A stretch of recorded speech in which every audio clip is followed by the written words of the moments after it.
Hello students, good morning. Starting with the name of God who is most beneficent and merciful. Golden future 078 आपको प्रस्तुत करता है आज की सिंथेसिस पास्ट पार्टिसिपल की। इसके पहले आपको प्रेजेंट पार्टिसिपल की सिंथेसिस का एग्जाम्पल्स दिया जा चुका है। आज मैं पास्ट पार्टिसिपल की बात करूंगा और प्रेजेंट पार्टिसिपल का रूल, पास्ट पार्टिसिपल का रूल और परफेक्ट पार्टिसिपल का रूल मैंने बता दिया है। लेकिन एक बार फिर से पास्ट पार्टिसिपल के सामने मैंने V3 लिख दिया है। V3 का मतलब है कि वर्ब की थर्ड फॉर्म, और सिंथेसिस का मतलब मैं आपको बताया था कि जोड़ना और मिलाना होता है। क्या होता है? जोड़ना या मिलाना होता है। ओके, तो आप यहाँ देख सकते हैं मैंने आपको दिया है एग्जाम्पल्स। पास्ट पार्टिसिपल एक ऐसा पार्ट है सिंथेसिस में जिसके एग्जाम्पल्स जो है बुकों में, एक्सरसाइज में बहुत ही कम देखने को आपको मिलते हैं मगर बस 2 या 4 या बहुत ज़्यादा हो गए तो 5, इससे ज़्यादा नहीं हो सकते। ठीक है, तो मैंने कुछ मेहनत करके कुछ सेंटेंस का कलेक्शन किया है, वो आपको समझने के लिए। अगर आप इस पर ध्यान देंगे तो मैं ये उम्मीद करता हूँ कि आप पास्ट पार्टिसिपल बड़ी आसानी से समझ लेंगे और इसमें आपको कोई प्रॉब्लम नहीं होगी। देखिए, सबसे पहले हम बात ये कर लेते हैं कि पास्ट पार्टिसिपल, देख रहे हैं ना, पास्ट पार्टिसिपल V3 यानी वर्ब की थर्ड फॉर्म इसमें लगती है। ओके, ये पास्ट पार्टिसिपल में वर्ब की थर्ड फॉर्म लगती है, यानी वर्ब की थर्ड फॉर्म लगा दिया जाता है बस। उसके बाद मैंने यहाँ पे लिख दिया है एग्जाम्पल्स, और सेपरेट में मैंने पहला सेंटेंस आपको दिया है, I found my pen it was lost. मुझे मेरी कलम मिल गई, इट वाज लॉस्ट ये खो गई थी। देखिए, यहाँ पर पेन की विशेषता वर्ब की थर्ड फॉर्म के रूप में बताई जा रही है, लॉस्ट। और इससे पहले मैंने आपको बताया है कि जो पार्टिसिपल होता है वर्ब और एडजेक्टिव दोनों का कार्य करता है। अगर आप ध्यान दें तो यहाँ पर ये देखिए, आई फाउंड ए पेन, मैं अपनी कलम पाया या मुझे मेरी कलम मिल गई, इट वाज लॉस्ट ये खो गई थी। यहाँ पर आप देख सकते हैं पेन की विशेषता ही तो बताई जा रही है कि पेन की विशेषता कैसे थी, खोई हुई, वो भी वर्ब में दी जा रही है। इसलिए वर्ब ये है कि वाज के बाद लगा हुआ है, वो भी थर्ड फॉर्म में है, और इसी से हम पकड़ते हैं कि हमारा पास्ट पार्टिसिपल है। अगर हेल्पिंग वर्ब से पहले या वर्ब की थर्ड फॉर्म आई है तो आप तुरंत समझ जाइए, और सब्जेक्ट अलग अलग हो। यहाँ पर देखिए आई है और यहाँ पर देखिए इट है, सब्जेक्ट भिन्न हो और वर्ब की थर्ड फॉर्म आपको देखने को मिले तो आप तुरंत समझ जाइए कि ये पास्ट पार्टिसिपल का है। क्योंकि जो प्रेजेंट पार्टिसिपल होता है और परफेक्ट पार्टिसिपल होता है, प्रेजेंट पार्टिसिपल और परफेक्ट पार्टिसिपल में सब्जेक्ट एक होता है और वहाँ आपको वर्ब की सेकंड फॉर्म देखने को मिलती है। ठीक है, जैसे यहाँ आई फाउंड मैंने लिखा, ये तो सेकंड फॉर्म में है, लेकिन इसके आगे का भाग या इधर कहीं भाग जो है थर्ड फॉर्म में दिखाएगा। अगर दिखाया और उस वस्तु की विशेषता की बात कर रहा है तो आप तुरंत पास्ट पार्टिसिपल में उसको कंबाइन कर लेंगे।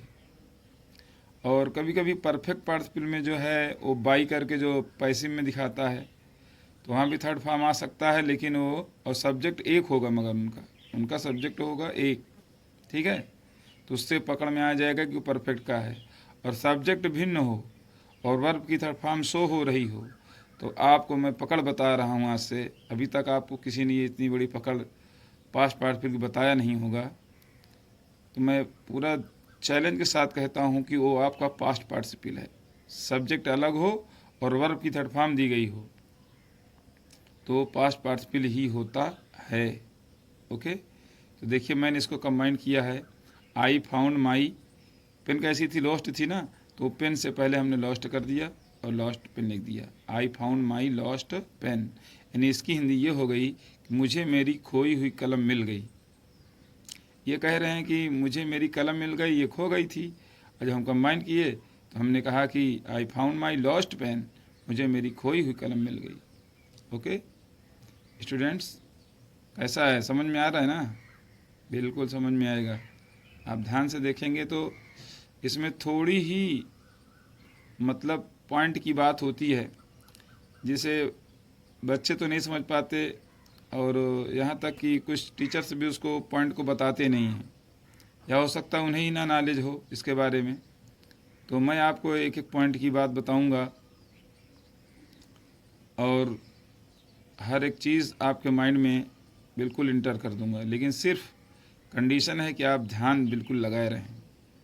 तो चलिए दूसरे सेपरेट की हम बात कर लेते हैं। दूसरा सेपरेट हमने दिया है, we came upon a lake, the lake was enclosed.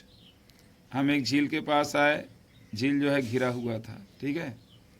तो कैसा झील था? घिरा हुआ झील था। तो वी केम अपॉन ए नहीं बल्कि यहाँ पर एन लगा दीजिए, इसलिए कि इनक्लोज है ना, तो एन इनक्लोज हो जाएगा।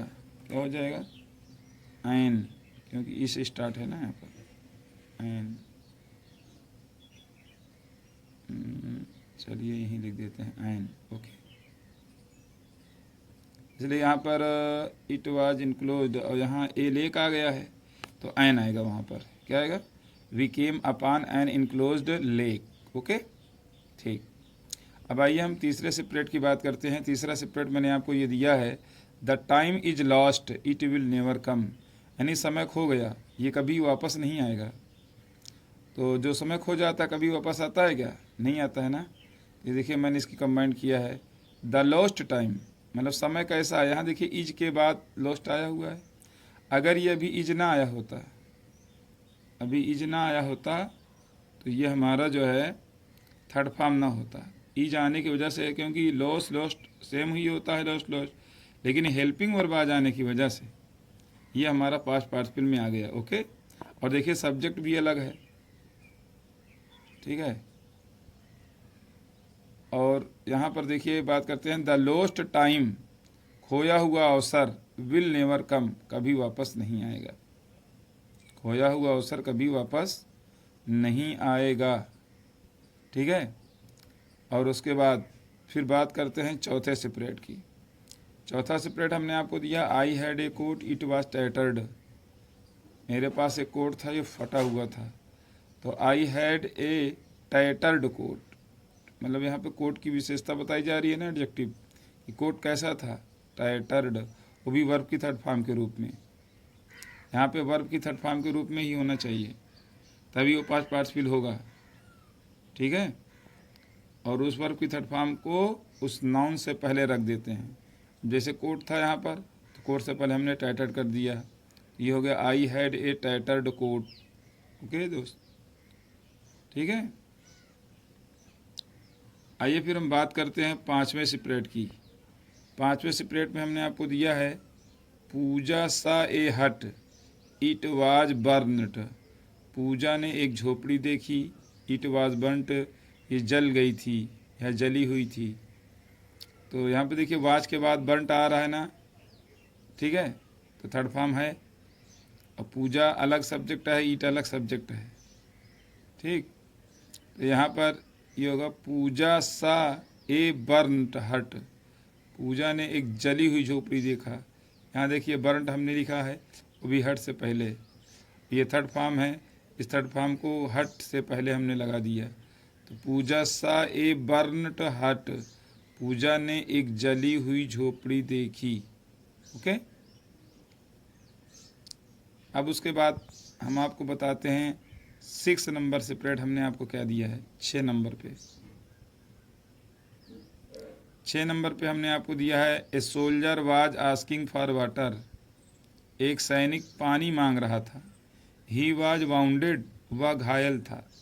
देखिए वाज के बाद वाउंडेड आया हुआ है ना, तो यहाँ पर इसको हम कंबाइंड जब किए तो ए वाउंडेड सोल्जर कर दिए, मतलब सैनिक कैसा था? घायल था ना। तो A wounded soldier was asking for water, एक घायल सैनिक पानी मांग रहा था, ठीक है। सैनिक पानी मांग रहा था, वह घायल था। तो हमने यहाँ कंबाइन करते समय उस वाउंडेड को सोल्जर से पहले लगा दिया, तो ये हमारा हो गया, A wounded soldier was asking for water, एक घायल सैनिक पानी मांग रहा था। आ रहा है ना फ्रेंड समझ में? बिल्कुल समझ में आएगा, एक एक बात आपके दिमाग में उतार दूंगा मैं, सिर्फ आप ध्यान देते रहिए बस। ओके, आइए फिर हम बात कर लेते हैं 7वें सेपरेट की। 7वां सेपरेट हमने आपको ये दिया है एग्जाम्पल्स कि Gita found her purse, Gita को अपनी पर्स मिल गई। इट वाज स्टोलन, ये चुरा ली गई थी, मतलब कोई इसकी पर्स को चुरा लिया था लेकिन अब मिल गई है। तो इसको कंबाइन करते समय पर्स कैसी थी, स्टोलन थी ना, तो Gita found her stolen purse, Gita found her stolen purse. Okay, Gita को अपनी खोई हुई या चोरी की हुई पर्स मिल गई। ठीक है, स्टोलन पर्स मतलब जो खो गई थी या जो चोरी हो गई थी वो पर्स उसकी मिल गई गीता को। फिर उसके बाद 8वें सेपरेट की हम बात कर लेते हैं। 8वां सेपरेट हमने आपको दिया है कि they found a picture, it was painted, उन्हें एक तस्वीर मिली, इट वाज पेंटेड, इसमें पेंट किया गया था, मतलब पेंटिंग की गई थी। ठीक है, वाज के बाद देखिए पेंटेड लिखा हुआ है ना, थर्ड फॉर्म दिखा रहा है ना यहाँ पर। तो यही है मेन चीज़, इसी को पकड़ना होता है। तो हम यही क्या करेंगे, यही पिक्चर से पहले रख देंगे, बस हो गया। बहुत ही ईजी होती है, मगर बात यह होती है कि पकड़ने वाली की कैसे आप पकड़ सकते हैं इसको। हम जब करने लगेंगे ना तो आपको प्रैक्टिस हो जाएगी, तो आप देखते ही बता देंगे कि ये पास्ट पार्टिसिपल का है और इसे ऐसा किया जाएगा। They found a painted picture, they found a picture से पहले हमने पेंटेड कर दिया, पेंटेड लिख दिया, उसके बाद पिक्चर लिख दिया। They found a painted picture, उन्हें एक पेंट की हुई तस्वीर या चित्र मिल गया। ठीक है, तो फ्रेंड्स मैंने आपके लिए 8 सेपरेट के एग्जांपल्स दिए थे, और ऐसा मोस्टली बहुत कम ही आपको देखने को मिलता है, चाहे वो बुक में हो या एग्जाम्पल में हो। मैंने इसलिए इतना मेहनत किया कि ताकि आपको जब एक से ज़्यादा एग्जाम्पल्स मैं दूंगा तो आपको हर बात समझ में आएगी, और जब समझ में आ जाएगी तो फिर आप देखते ही सेंटेंस पहचान लेंगे कि ये हमारा कौन सा पार्टिसिपल है, प्रेजेंट पार्टिसिपल है या फिर पास्ट पार्टिसिपल है। तो गाइस बस आज की वीडियो यहीं तक, फिर अब आपको हम मिलते हैं नेक्स्ट वीडियो में परफेक्ट पार्टिसिपल के साथ। तब तक आप लाइन पे बने रहिएगा, इंतज़ार करिए, और उसके बाद बस नेक्स्ट ही आपको अगली वीडियो अवेलेबल हो जाएगी। थैंक्स।